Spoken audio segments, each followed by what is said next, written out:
فہم دین کے ناقص ہونے کی وجہ سے ہم بہت ساری ایسی چیزیں جو دین سمجھ کے کر رہے ہوتے ہیں وہ دین نہیں ہوتا، اور بہت ساری ایسی چیزیں جن کو ہم لادینی سمجھ کے ترک کر رہے ہوتے ہیں وہ لادینی نہیں ہوتی، وہ عین دین ہوتا ہے۔ تو اس حوالے سے ہمیں علماء کی صحبت میں بیٹھ کر دین کو اس کی اصلی صورت میں اور اصلی شکل میں سمجھنا پڑے گا۔ اللہ کے محبوب علیہ السلام کی خدمت میں 3 طرح کے لوگ آئے حضور کے زواج کے پاس آ کے، انہوں نے حضور کی زندگی کے بارے میں، نمازوں کے بارے میں، روزوں کے بارے، شب خیزیوں کے بارے میں پوچھا۔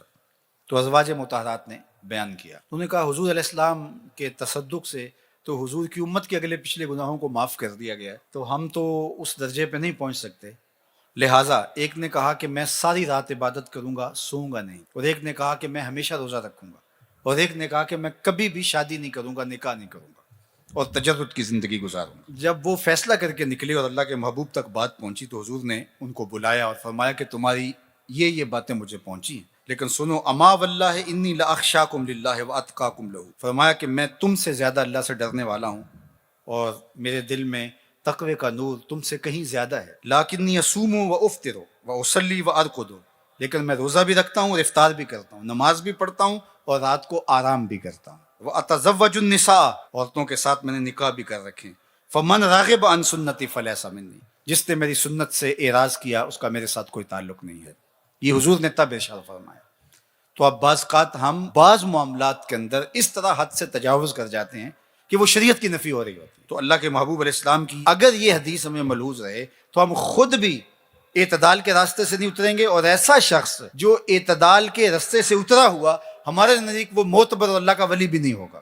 کتنے ایسے لوگ کہ جن کا فہم دین تو ناقص ہے ہی ہے، اچھے مسلمان ہونا دور کی بات ہے، وہ اچھے انسان بھی نہیں ہیں، اور ہم ان کو سمجھتے ہیں کہ یہ پہنچے ہوئے ہیں، اور ان کے ارد گرد لوگوں کا ہجوم اور لوگوں کی کثرت ہوتی ہے، تو یہ ہمارا فہم دین ناقص ہے کہ ایسے لوگ بھی اس مارکیٹ میں چل جاتے ہیں۔ دین کو پوری طرح سے اختیار کرنا ہوگا۔ آپ اعتدال کی راہ پہ گامزن ہوں گے تو پھر ہر ایک کا حق ادا کر رہے ہوں گے۔ ماں اپنی جگہ پہ ہوگی، بیوی اپنی جگہ پہ ہوگی، دوست اپنی جگہ پہ ہوں گے، والدین اپنی جگہ پہ ہوں گے، آپ دنیا داری کے معاملات کو بھی نپٹا رہے ہوں گے، لے کے چل رہے ہوں گے، اور دین کے فرائض واجبات اور سنن مستحبات بھی آپ سے نہیں چھوٹ رہے ہوں گے۔ سارا نظام ساتھ چل رہا ہوگا، نہ یہ ہے کہ ایک جہت چلیں تو دوسری جہت کو ترک کر دیا جائے۔